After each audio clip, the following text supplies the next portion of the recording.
بڑے بڑے سائنٹسٹ کو بھی آپ نے دعوت مقابلہ دیا ہے.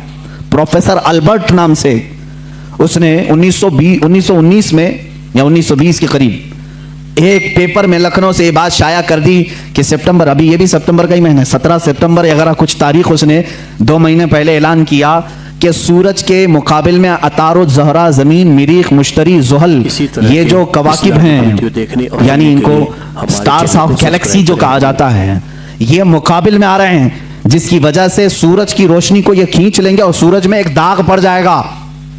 پروفیسر البرٹ ایک سائنٹسٹ ہے اور اس نے یہ اپنا چیلنج 3 ماہ پہلے پیپر میں شائع کر دیا کہ یہ پورے جو سٹارز آف گیلیکسی ہیں یہ اپوزٹ آ رہے ہیں سورج کے اور سورج میں یہ داغ پیدا کریں گے اور اس کی وجہ سے پورے موسم خراب ہو جائیں گے اور ان تمام حالات کو ختم ہونے میں کئی ہفتے لگ سکتے ہیں. اس وقت زہریلی ہوائیں بھی آ سکتی ہیں، ہو سکتا ہے کہ تمام لوگ مر جائیں.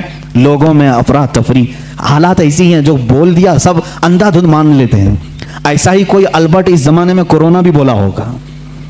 اعلیٰ حضرت رضی اللہ تعالیٰ عنہ اس زمانے میں جب آپ کے پاس لوگ آ کر کے کہنے لگے کہ حضور ایسی ایسی بات ہے، وہ سائنسدان ہے اور کہہ رہا ہے کہ یہ نجوم، یہ ستارے سورج کے اپوزٹ میں آ رہے ہیں، مقابل میں آ رہے ہیں، جس کی وجہ سے سورج کی روشنی وہ کھینچ لیں گے اور سورج میں داغ ہو جائے گا، زہریلی ہوائیں آئیں گی، فلاں فلاں فلاں باتیں.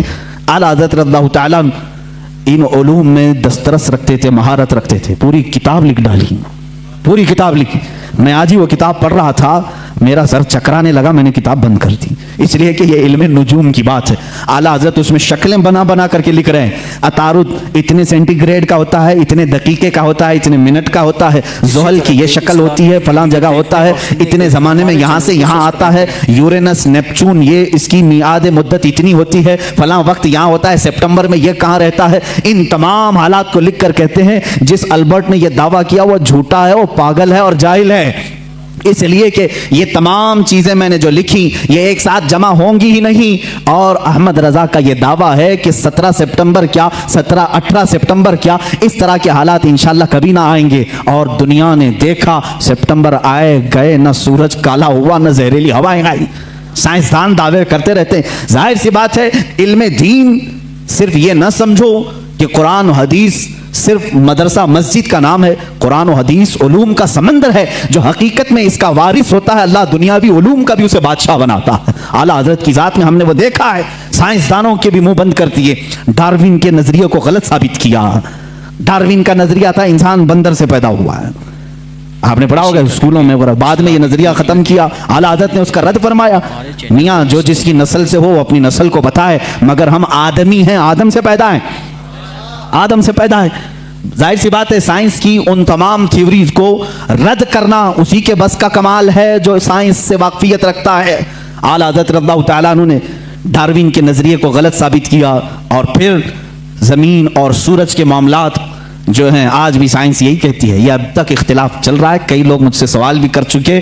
اعلیٰ حضرت رضی اللہ تعالیٰ عنہ کا اس پر اختلاف ہے اور مجھے امید ہے کہ یہ نظریہ بھی غلط ثابت ہوگا. جو آج سائنس کہتی ہے کہ زمین گھومتی ہے، یہی سائنس میں پڑھے نا، میں بھی پڑھا ہوں اسکول میں، آپ بھی پڑھے ہوں گے. زمین گھومتی ہے اور زمین گھومتے گھومتے 24 گھنٹے کا ایک مدار ہوتا ہے اس کا، اور سورج کے اطراف گھومتی ہے تو 365 دن ہوتے ہیں. ایسا ہی ہے نا، سائنس میں ایسا ہی ہے.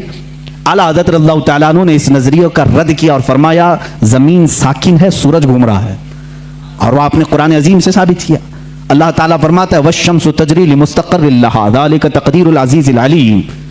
سورج اپنے مستقر پر چل رہا ہے اور اللہ رب العزت کی بنائی ہوئی یہ مقدار ہے. وہ غالب حکمت والے اللہ کی بنائے ہوئے راستے ہیں. وَالْقَمَرُ قَدَّرْنَاهُ مَنَازِلَ. اللہ فرماتا ہے ہم نے چاند کی منزلیں رکھی ہیں. اور سورج کا ڈوبنا، مشرق سے نکلنا، مغرب میں ڈوبنا قرآن سے ثابت ہے. نمرود کے سامنے ابراہیم علیہ السلام کا جو مناظرہ تھا، مجادلہ تھا، وہ اسی بات کا تھا کہ نمرود کہتا تھا میں بھی خدا ہوں، میں لوگوں کو زندہ کرتا ہوں، موت بھی دیتا ہوں. ابراہیم علیہ السلام نے کہا کہ اگر تو خدا ہے تو سورج کو مشرق سے نہیں مغرب سے نکال کے دکھا. روزانہ سورج مشرق سے نکلتا ہے، تو ایک دن مغرب سے نکال کے دکھا. وہ مبہوت ہو گیا. قرآن میں یہ واقعہ موجود ہے. اعلیٰ حضرت رضی اللہ تعالیٰ عنہ نے ان اصول کو لے کر، اور اتنا ہی نہیں میرے عزیزو، صرف 2 آیتوں سے نہیں بلکہ اس میں عقلی اور نقلی اتنے دلائل ہیں کہ اس علم سے شغف رکھنے والا وہ جائے اعلیٰ حضرت رضی اللہ تعالیٰ عنہ کی کتاب الفوز المبین در رد حرکت زمین کا مطالعہ کرے، اسے سمجھ میں آئے گا.